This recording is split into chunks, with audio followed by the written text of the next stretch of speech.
We are told that who we are is wrong. We are hated, hurt, and killed. Not even safe on our own streets, but remember, we are your children, friends, and neighbors. You don't see us simply because you've chosen not to see us. And we are here, and we'll always be here.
One day you'll be taller than the mountains.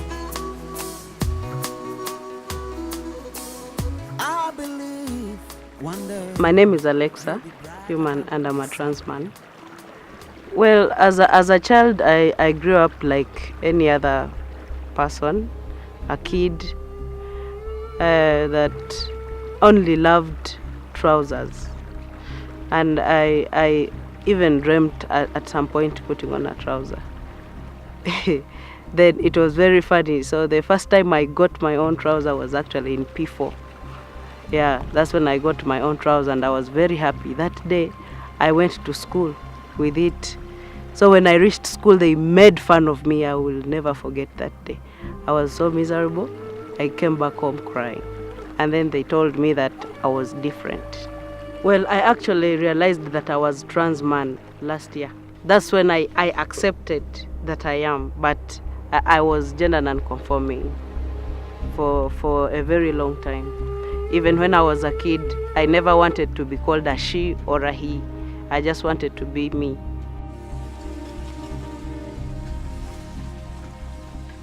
I'm called Hajit Abdul Jamal Uthman. I am a trans woman. A youth. I actually came out to be a trans woman. That was at university. I was in my second year. I was doing a bachelor's in computer science, and it was so complex for me because my parents got to find out about my whole experience, and it was a little bit of a challenge because I didn't know anything about what gender, what sexuality is, what is this. I was like, okay, I don't know what is going on with my life. I don't know what's this body kind of change. Because growing up, I didn't like girls. That was one. I was in company of girls, but I wasn't in love with them. I'd look at the cute ones, and you know them, eh? The men with hanks, eh?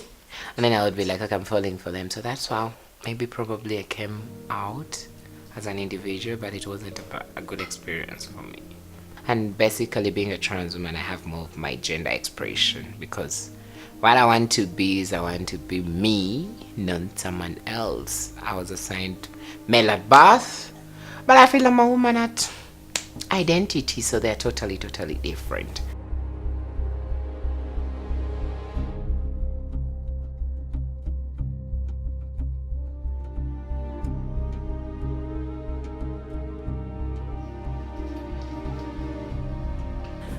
I didn't know I was a trans person. I thought I was gay. I realized that I was gay when I was like 6 years, because I had feelings for men, and I thought I was a boy because I grew up as a boy. I thought I was a boy, and it was really confusing. So when I grew up, like at around 20, I realized I was a trans person. Then that's when I realized I wasn't gay. I was a trans person. We are people who are born in wrong bodies. You're born male, but you really feel you're a woman. Since childhood, everything you're doing. We are these pretty girls from childhood. We've been very beautiful. Nganze nakula na jjajja wange. Naye nensalawo nga maze kutuulamu ne famire yange. Ne mbanyonyola kiki nnyina okukola. Kwanki mpulira.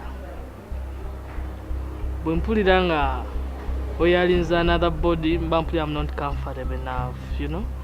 Naye twaliranga bino ebintu bye twakolanga mu holiday byali ebya coaching.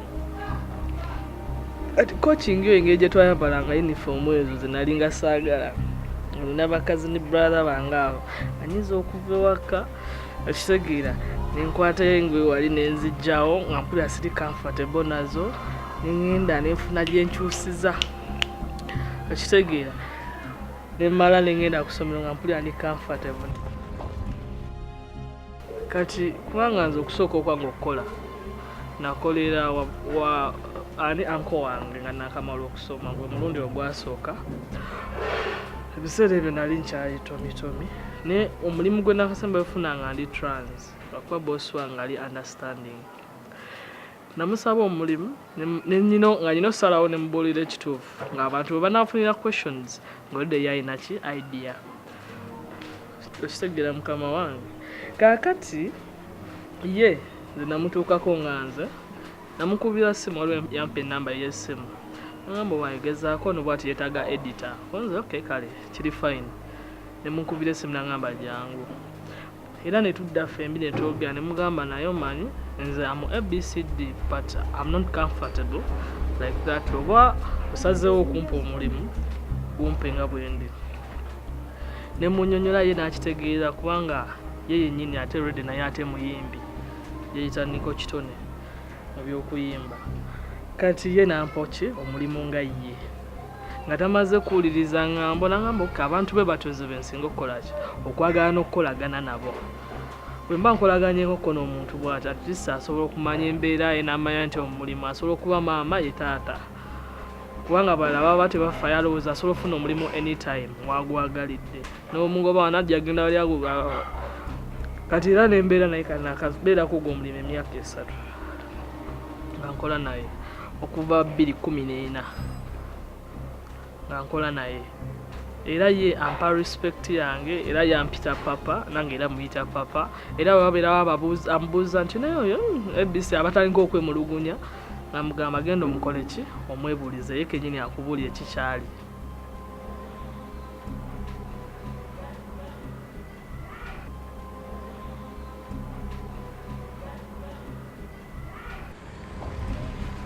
Nalina emyaka 9 nali nsoma from Bale Umagen Army Barracks Primary School. Na joining a team y'emipiira nga ba training. We had a coach called Gonza, but he could train as in football for girls. So nendabanga I don't fit in that football team of girls, but I prefer being in this football team of what? Boys. Because that's where I do what? I felt it's where I belong. At the age of 9, nasooka ogezaako ndabenga fine sivaayo kubuulira muntu nti this is what I am, naye nga ngezaako balaga nti okay, this is who I want to be. Reaching the age of 16, nagezaako obuulira my friends. The first time I got a letter, an expulsion letter from school, that was Manjas High School. Nga bagezaako okungoba ku ssomero because of what I was. Nengezaako ofuna emikwano egimu gye nali nsuubira nti giri kumpi. Ne mbagamba naye mwana bangobye. They've chased me from school, but this is truly what I am. But how am I going to go about it? Can you just give me a piece of advice? Nga mmanyi bagenda kumbuulya like they're going to tell me, Nash, handle it like this, handle it like this, tell your parent like this and so on. Don't go straight. Growing up, when I took in my senior 4 VAC. So when my mom heard about it, ye asirika napita nangamba mbiwulidde naye try to change. Don't do it. Just completely change. I told them about, then they told me, no, it's your life.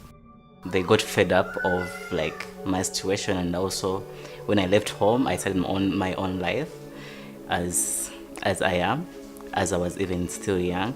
So when I started paying my bills, I couldn't lean on anyone. So I told them, you know what, you no longer pay my bills, so you cannot treat me the way you feel like. I can choose to live the way I want. So within those interactions, they got to, to give up on like nailing me on the wall.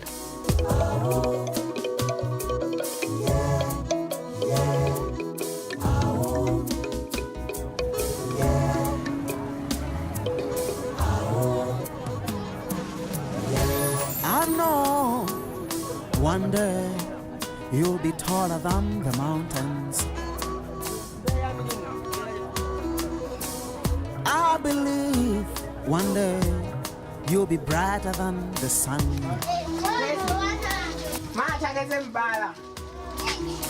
I believe one day you'll stand tall and tell your story right. My whole family wasn't very, very, very welcome with the fact that I come from a Muslim had background, and being that I'm one boy amongst the many girls that are around home, it was very, very challenging for them to accept that I was who I am today, and what I am was really, really complex for them.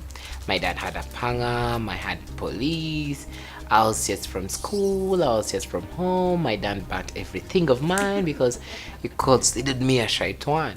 Like in Muslim things, if you do something that is bad, you call it a shaitan or something. So it was very, very complex and very hard.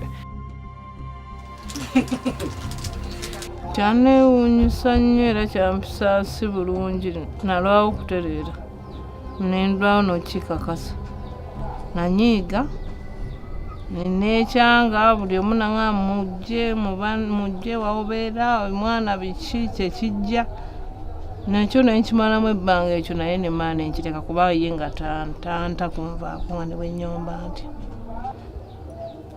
nabeera n'ebintu n'ebigambo bingi ku baneiba ab'okukyalo buli omu nga mpa magezi gage naye neŋŋenda nga nkibikkako nga sikikiriza nnyo okufuluma nnyo naye nga akimanyi naye simweteekako nnyo kubanga omwana wange ate sinza alina abaana abangi ennyo ennyo ate nga naye tansuulawo nnyo kiri awo ne babasooka ne bamutya ne bamulabya boogerako bye boogedde ne boogera ne tugumanga ngenza okulaba nga agenda mu maaso n'aboogera nga ne bamuvaako nga tebalaba agenda mu maaso era ye muzeeyi omusajja ye ate ye kata oba ffe na buffi tugenze tumugumya mpola nange bwenkola ki bwe mugumya.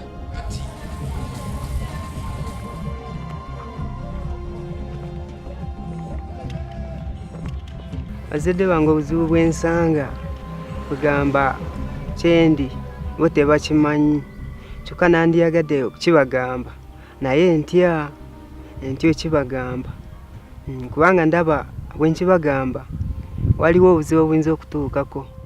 When my dad heard of that scenario, the first thing he did, yasooka kunzaaluka n'agamba, now you're not my daughter. First of all, actually my dad calls me Peter. He was like, you know what, everyone knows you as Peter. I don't know you. I've never given birth to, this kind of person. This is what I know. You get, yasooka kunzaalukuka. So after that, he went ahead. N'agamba nze mu ddiini eyange tekkiriza ky'oli. So in other words, sizaalangako omwana musiraamu nga yeeyisanga bw'oli.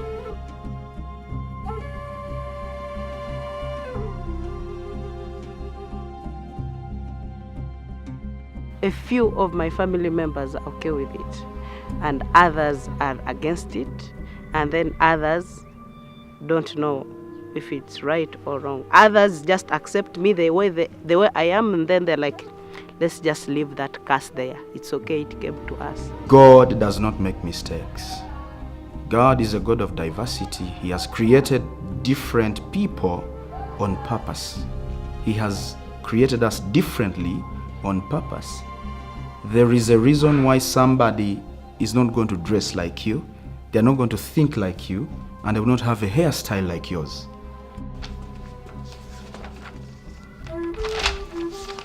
Second Corinthians chapter 5 and verse 17. We are going to begin from 16 actually.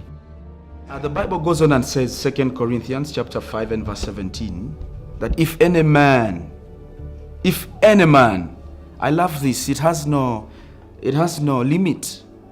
That means if any homosexual, if any gay person, if any lesbian person, if any transgender person, is in Christ Jesus, that's what the Bible says. 2 Corinthians chapter 5 and verse 17. If any man be in Christ Jesus, they have become a new creation. The old is gone and a new one has come. We need to welcome them as family. They are all in Christ and we are going somewhere together. We need to borrow a leaf when we look at Jesus when he met the Samaritan woman at the well. So this goes to the pastors, the men of God.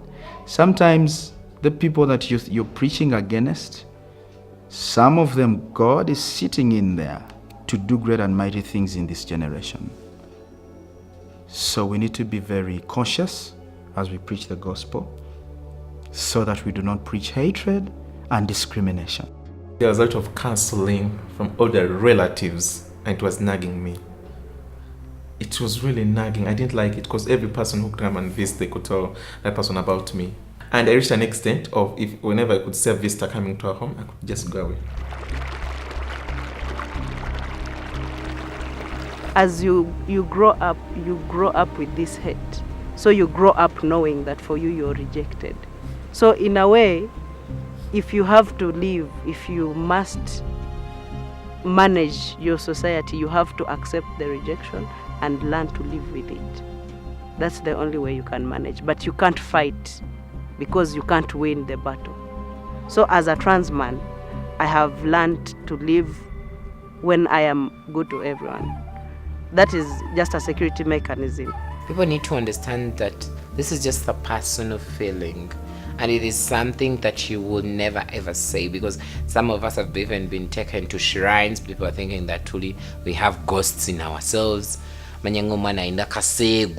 don't know. My mom, my dad took me for dua. All those things are things that people are doing in the African context to think that these are things that maybe someone initiated in me. Maybe this is someone, maybe I learned from someone, which probably is not the case in this way. Of course, once they realize that you're trans, in most cases, of course, the first thing they want to do is they want to undress you. They want to really know if you are.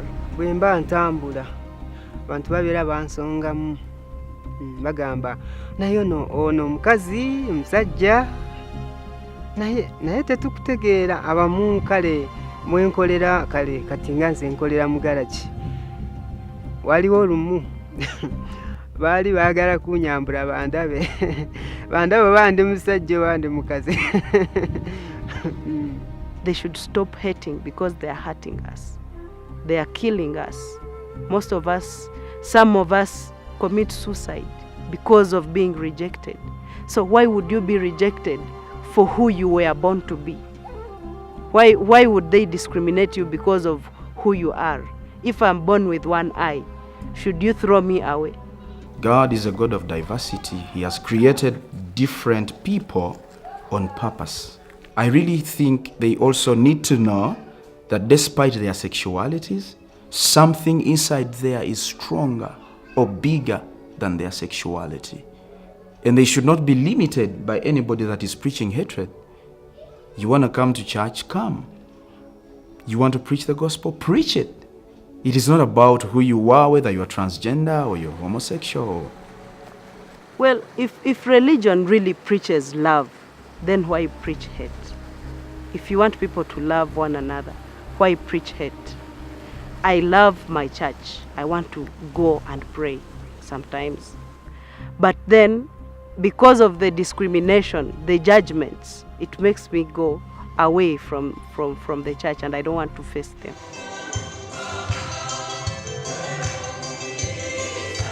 I don't think I believe in religion.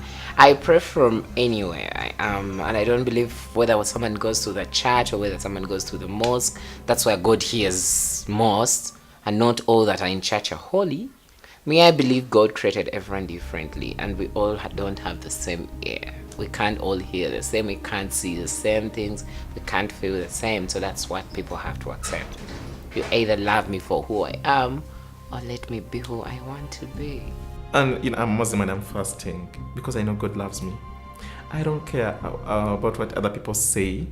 Yes, they are putting so much hatred into people, but me as a person, I believe in God because I know, because we've grown up knowing that God created every person, knowing whatever that person is going to be. So I know He knew I'll be this. So He loves me. He has given me very many favors. I mean, I'm a happy girl. I believe in Him. I'm happy. I'm celebrating God because He's showing me lots of love.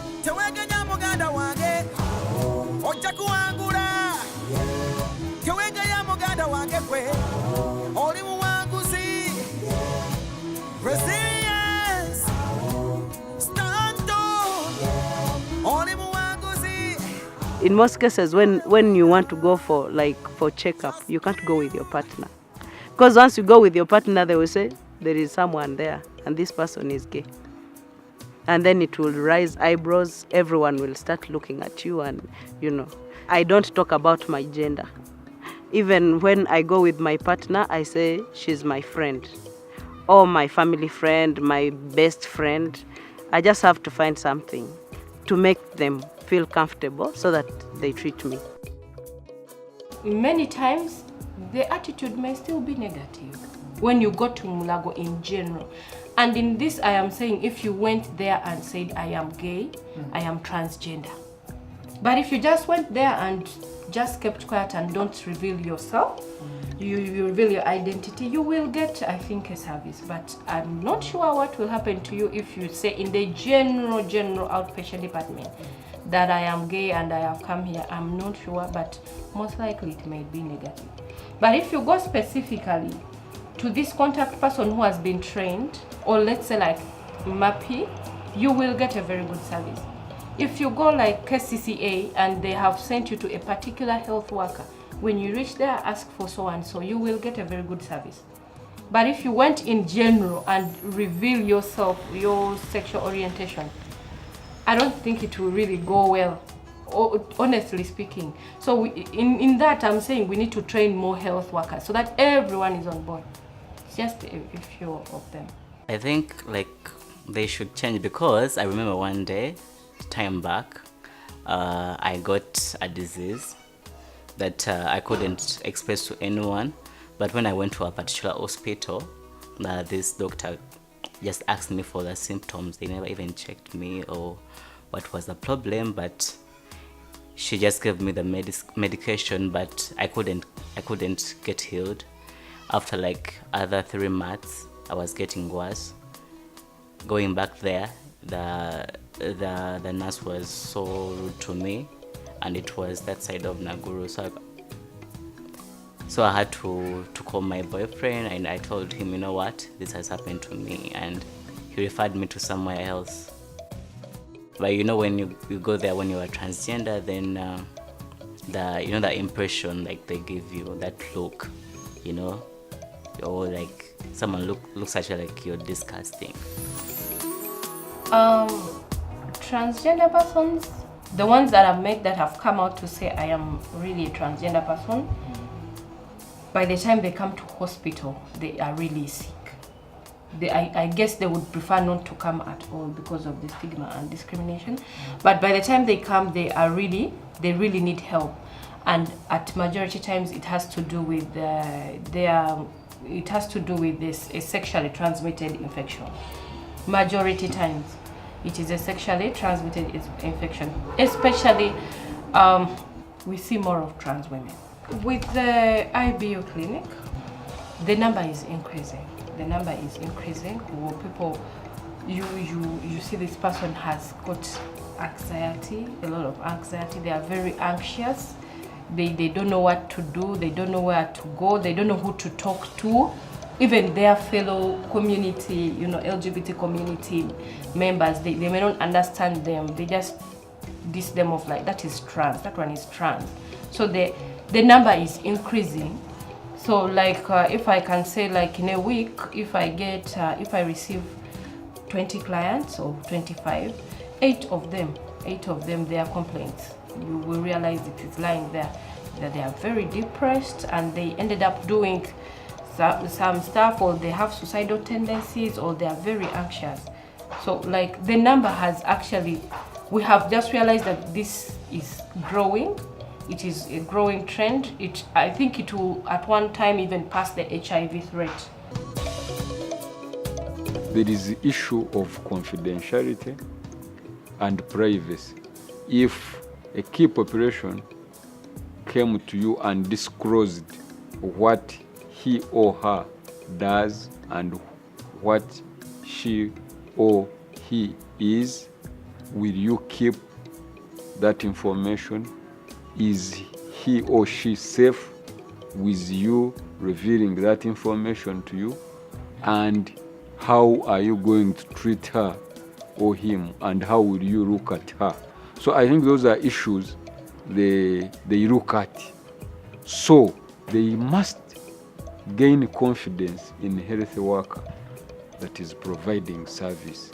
And that's why we have peer educators to tell those people that we disclosed to this person and treated us well. So peer educators are the ones who sell the services, so that the key population gain confidence in the people serving in the clinic and also in the clinic.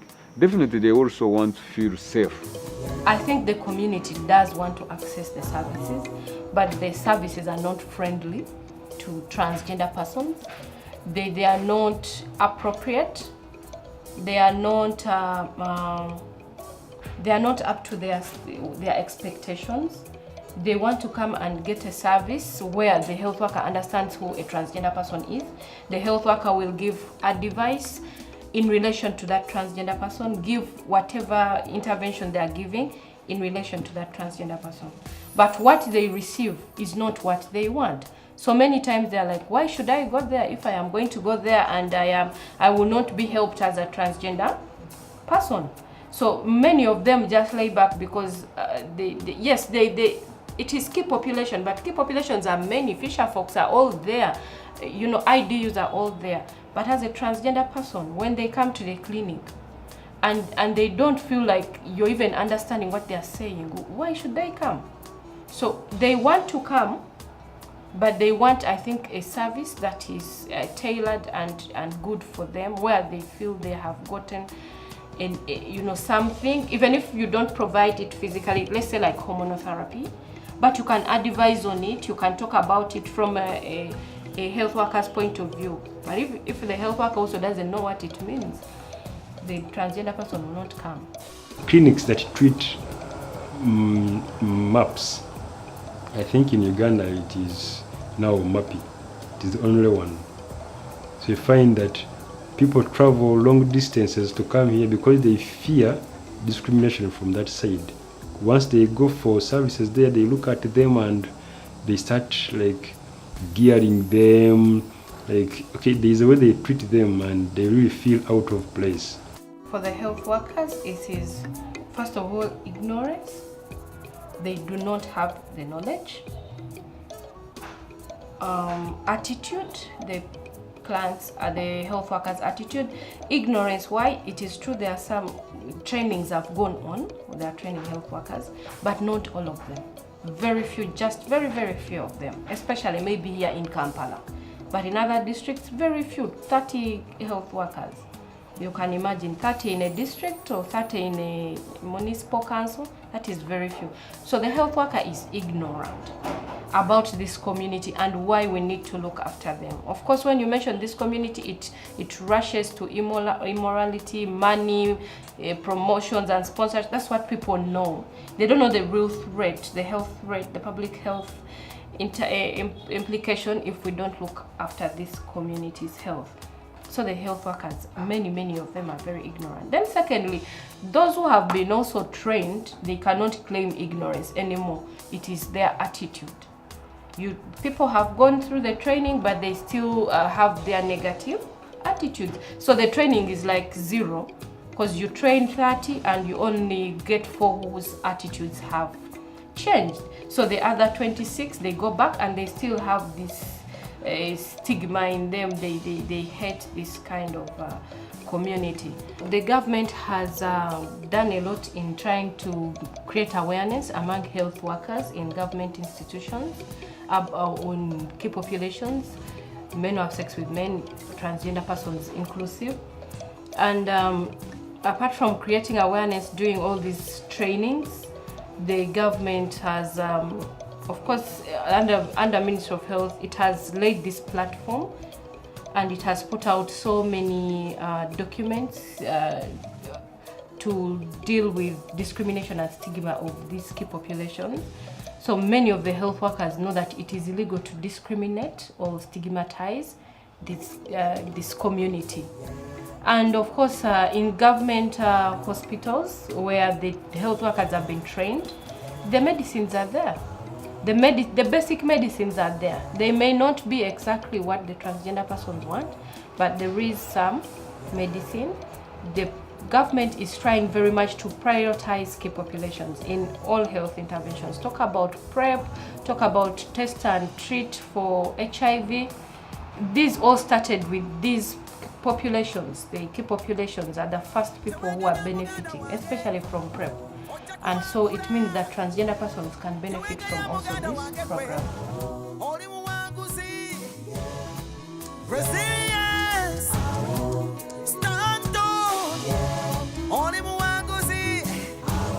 You are a winner. Just be you. I think that the biggest issue right now in Uganda with transgender rights, transgender people's rights, is that we tend to conflate the sexual orientation and gender identity. And I know that there's been a debate going on about whether the T should be added to the LGB, right? Because that means that often people will view trans people as homosexuals, and yet they're not necessarily homosexual people. It's an issue of gender identity, how somebody deeply identifies as either male or female or none of the two. But because we live in a society where we are so accustomed to these gender binaries, people are not willing to look beyond whatever stereotypes it is that they have about these homosexuals. Of course, there are trans people who might be homosexuals, right? There are trans men who might be gay. There are trans women who might be lesbians. Also, there are trans people who might be bisexual.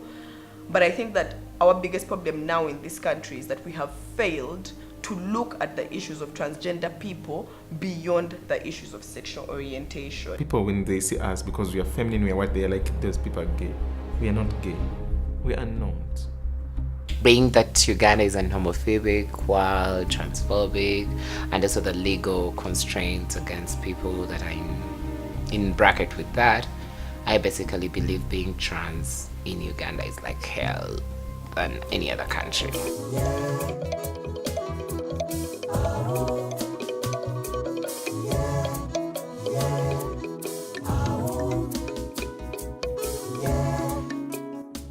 The law in Uganda does not say anything about transgender persons, fortunately or unfortunately. So we have no law in Uganda that mentions transgender persons anywhere. However, the laws that we have affect transgender persons in one way or another. Some of them target them. I wouldn't say they really specifically target them because, like I said, transgender persons are not mentioned anywhere, but there are laws that affect them by virtue of who they are and what they identify as, and also there are laws that have been used against them.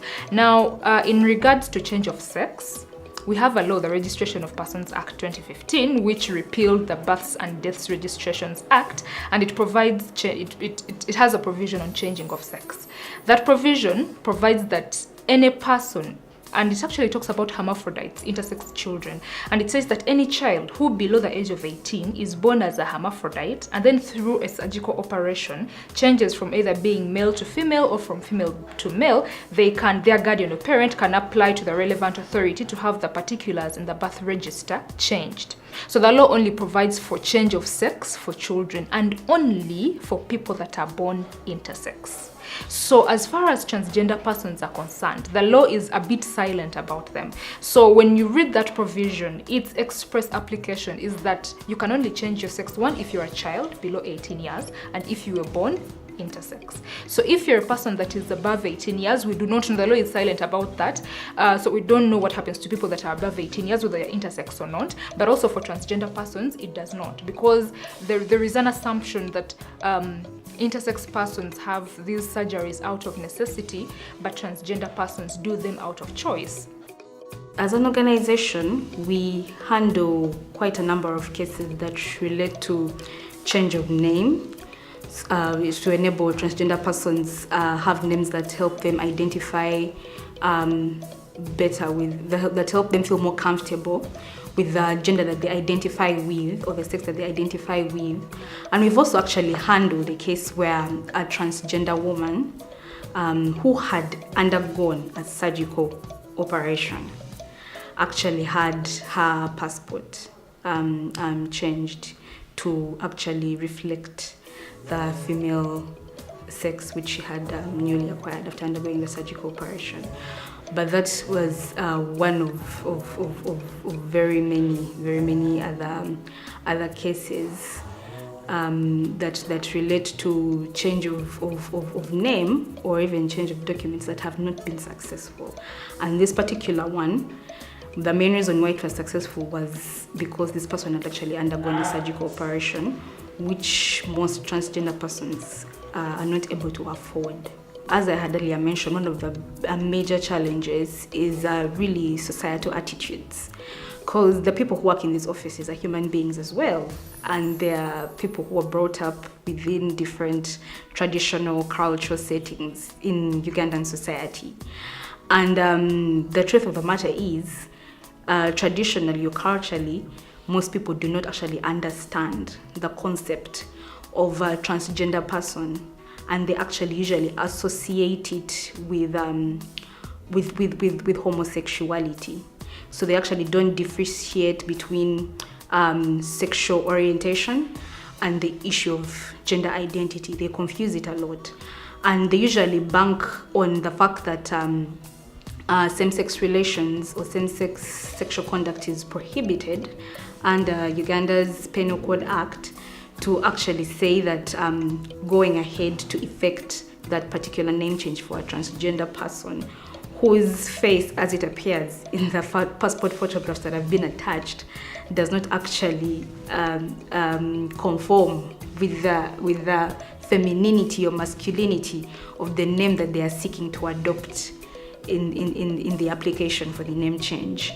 So that really gives us a lot of trouble in helping getting our clients their desired names. But of course, with persistence, eventually we get the job done, but it derails us in the effectiveness with which we would have done it if it were not for such societal attitudes being applied even in these respective offices. When people do human rights work, there tends to be a focus on the rights part, right? Forgetting the human part. At the end of the day, we are fighting for the rights of human beings, right? And sometimes human beings just need support. Somebody to listen to them. Somebody to tell them, yes, I know that what's happening to you is terrible, you know? And I think that that's kind of how we've been able to maintain that relationship. Just the fact of the matter that, one, we recognize transgender people as human beings. It's not just rights that we are fighting for. We are fighting for human beings to be able to live the lives that they want to live, that they should be able to live in a country where you're born, you're a citizen, you know? There's no reason why any human being should be treated in the way that some of the state agents in this country treat transgender people.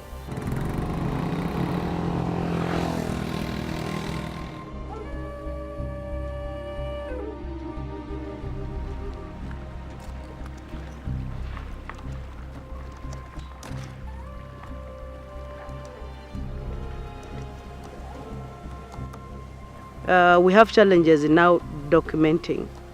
When you are documenting something, you have to go to that specific person that you think is gay-friendly. Otherwise, if you have your documents and then someone happens to see maybe gay somewhere or something, it can raise eyebrows and then it can bring you problems. So we have to identify these people. So somehow they're really hard to identify because in a way, we have to embrace the society. We have to work together with the community for them to understand who we are. Like earlier this year, I came out to my hobbies and orgies. So they told me that I was lying. I asked them, name one boyfriend that you know, and they couldn't. So they even asked me if we had feelings. Like they wanted to know more. Then I started feeling like they were attacking me. Then I told them, stop attacking me. Don't do this. And then they're like, we're not attacking you, we just want to understand. So some people out there that maybe don't know about us, that may want to understand really who we are. But when we keep out there in the dark, then we keep them from the shadows, and that's why we have this big gap.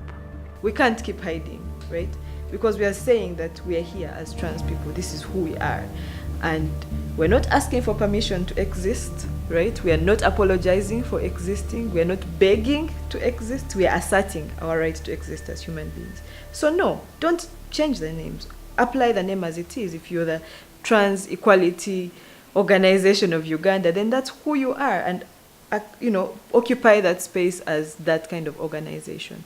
Because it's not a criminal offense, and the courts have told us this. The courts have told us it's not an offense for you to identify the way that you identify. If you look at the Rolling Stone case, which we won against the magazine, which was outing people, if you look at a bunch of other cases, the Victor Mukasa case as well, they all say that being LGBT is not a criminal offense. So it doesn't stop you from registering as a trans organization and saying that we are organizing for trans people, by trans people. Well, okay, so the Registration of Persons Act really covers things like registrations of births, deaths, things like that, right? And one of the issues that transgender people usually face is that when they come into themselves and realize that, I'm a man living in this body that doesn't fit how I feel inside, or I'm a woman living in a body that doesn't fit how I feel inside, the first thing is usually, how do you change your official documents to reflect what it is that you feel? So, and that's another issue because of the conflation of transgender people with LGBT people. I feel like the fear has now also come to trans people, and yet in practice, really, there is no reason why anybody should be turned away. Anybody who is trans should be turned away from fixing their legal documents. So I think my advice to any transgender person who would be trying to change their names or identifiers on their documents is, one, consult a lawyer, right? Consult a lawyer so they can take you through the process, because there's always that fear of, is it illegal? It's not illegal. It's not illegal. And given that the Registration of Persons Act recognizes that intersex people exist, I really feel that transgender and intersex people would fall within the same bracket in terms of gender identity issues. I would like to change my documents from my certificates, my travel documents, but I cannot. I mean, I've been to South Africa. It's the country I've seen whereby trans persons, they're free. They can even get married, you know. But I remember one day I was traveling and I was stopped at the airport because I was wearing makeup and a unisex shirt. And actually, I made that shirt that night. It was like, I wanted something free. I made some shirt and I put it on. But this guy refused me to travel. Actually, my flight left. Mr. Here in my passport, and it's like, Mr. So-and-so, I mean, we don't think you're the person here. You look different. I had to go and wash up the makeup. It's like, no, you look different still. As a week before I traveled, and I told this person, this is me. I've been using this passport for so long. Even last week I traveled. No. And some guy came. Some guy talked to me. Was like, can you change your dress code after the flight had left? But I think when people are making laws, they should make more research before they make laws. I think they should consult from different entities, NGOs, before they make laws, because most of the laws are hurting very many people, and these people don't know. Of course, that is a challenge, that you go and change your name, but then you can't change your gender marker, and those are two different stories. So like I said, for many of them, they decide not to change. After they change their name, it's an end in itself for them that my name has legally been changed, so they don't change their documents. But we try to advise them too, but you see, like, because if your name is Julius, you can't be female.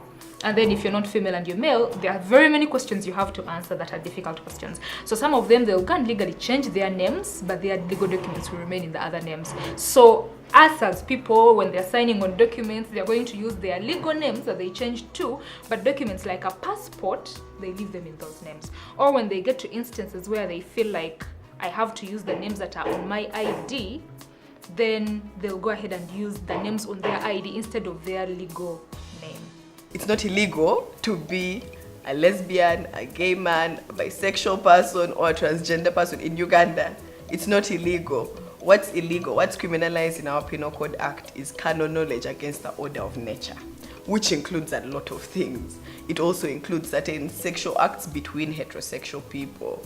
So I think for us, the first point of note is that we're not doing anything illegal. We can't stop doing the work we do because at the end of the day, we know that we are doing the right thing. And for me, that's what keeps me comfortable all the time, is that I know that I am doing the right thing.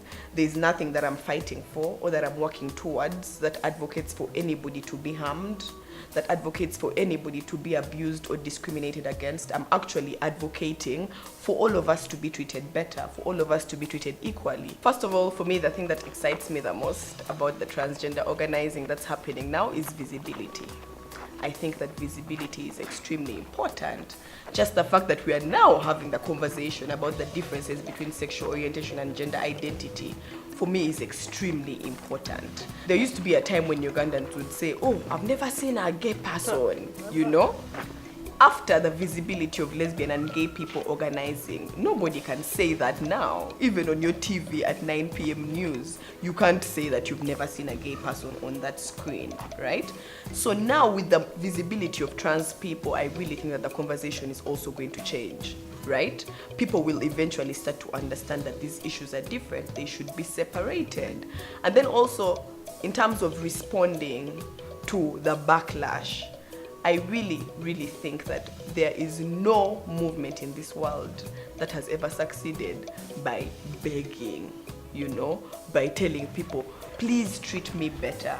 Sometimes you just have to grab what it is that we want, right? And I think that trans people are now doing that. They're saying, we're tired of waiting, now we are here and we are demanding. And for me, I think that as long as that spirit continues, there's nothing that can hold us back. Of course, there are losses that might be made along the way, but as long as they are met, right? And for me, in my opinion, and this may sound strange coming from a lawyer, but the legal avenues are not the only way to change things in any society, right? Because, right, okay, we can go to the courts of law and challenge, but if you see how, like, the trans people in Kenya are doing things, the court was not always the first stop, right? They go to the National Examinations Body and say, I'm applying for a job. This is me, this is how I present, but my papers are saying M. So please change this. Then when they refuse, that's when they go to court. And then the court says, please change this. And for me, I think that change has to be incremental in that manner. It's always that one individual who goes and says, I'm not going to keep hiding anymore. You know, I need to do something about the situation that I've found myself in, who then pushes society to rethink the way that they're handling a certain situation. And I think that the transgender community in Uganda is now doing that, and with a lot of radical energy. So I'm very optimistic. I'm really optimistic. The government needs to understand that we are here and we are not going anywhere. We have no intention of not being Ugandans, you know. But what does it mean to be a Ugandan? I think there's a lot missing in terms of recognizing that people are here, trans and intersex people are here. They've been here for a long time. But the second point is to listen when we present these reports and information to them, to say these are the issues. We need government. We need a government that's responsive. That's what we need. We don't want a government that sits back and says, LGBT people are not persecuted. That's great if they think that, but we also need for them to respond when we come to them, when we come to the police station, because government is big. It's not just the president. Yeah? It's the institutions that serve this government. It's the police stations, it's the hospitals, It's the schools. We need the schools to not expel us when we tell them we are trans, right? We need, when we dress up, to allow us to be ourselves. We need that when we go to hospitals, government hospitals, we shouldn't be turned away because of our sexual orientation or gender identity. We need to be able to go to police, and when we report our violations, we need the police to care about us as Ugandans, not as special citizens. We are Ugandans, so we want you to respond. Go out and investigate when we tell you we've been violated, right? For the judiciary, we want you to listen, not with a biased ear or homophobia or transphobia. We want you to actually see us as human beings and ask yourself, if any other Ugandan walked in here and said that we have been violated, what would the courts do? We want you to see us as Ugandans and address us and provide response. Protect us also. When we come running to you, we're coming to you because it's a last resort. Transgender issues are a bit complex, especially for a society like Uganda. They are very complex, people do not understand them, so there is a lot that needs to be done. So for now, I think government is listening, yes, but more has to be done. How? By engaging the different duty bearers. I think as service providers, as civil society, as different actors in the fight for rights of transgender persons, we have to identify the different duty bearers and find a way of engaging them. So if you're working in health and you think the Ministry of Health and the Uganda AIDS Commission need to understand transgender issues, then talk to them, engage them, tell them, you know what, these people are at risk. They need these kinds of services. If, like HIRAF, we're a legal aid service provider, we're a human rights advocacy organization, and we think that police officers need to understand these issues because they interface with them most, then engage them. Go to police. Don't go with this combat style of, I'm going to fight you while you're arresting transgender persons, because like I say, these are complex issues that we have to have a dialogue on. Everyone needs to understand them. A police officer who grew up from our context from which we grew up, they don't understand a person born as a male saying, I'm a woman. It doesn't make sense. So our approach that we're using is the approach of conversations. Let's sit down. We know you don't understand these things and we appreciate that. Let's sit down. Let's make you understand these things.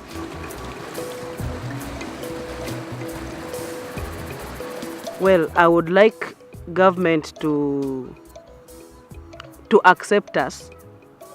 We are people like them. We have feelings. We have broken hearts. We eat like them. When they hurt someone that we love, we cry. We die like them. The only message I have to them is be who you are. Don't force to be anybody else. Be who you are. If you be who you are, people will accept you and you'll get that courage coming out, talking about this, yeah.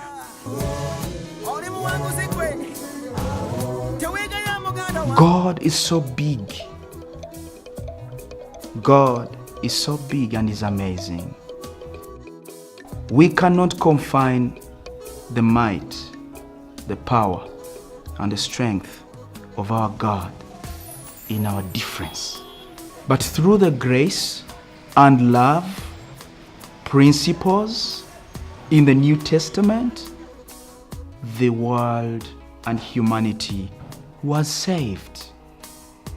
So, my last words to both people, to the clergy and to the LGBTI persons and to the marginalized people, is it is time to get to a point of reconciliation.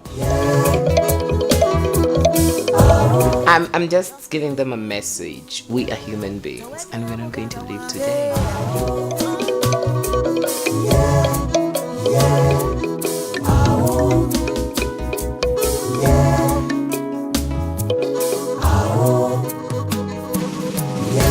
I know one day you'll be taller than the mountains.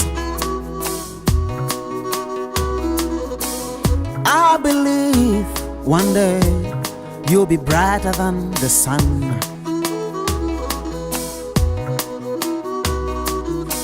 I believe one day you'll stand tall and tell your story right with no fears. If you believe, sing this song with me. If you believe, sing this song with me. Tewegenya muganda wange ojja kuwangula. Tewegenya muganda wange gwe oli muwanguzi. Resilience, stand on. Oli muwanguzi. Just be you. Tewega ya muganda wange. Oli muwanguzi. Ocha kuwangula. Stand up. Just believe in you. Tewega ya muganda wange. Oli muwanguzi kwe. Tewega ya muganda wange. Oli muwanguzi. Chendi nawe choli. Tewega ya muganda wange kwe. Mama. Oli muwanguzi.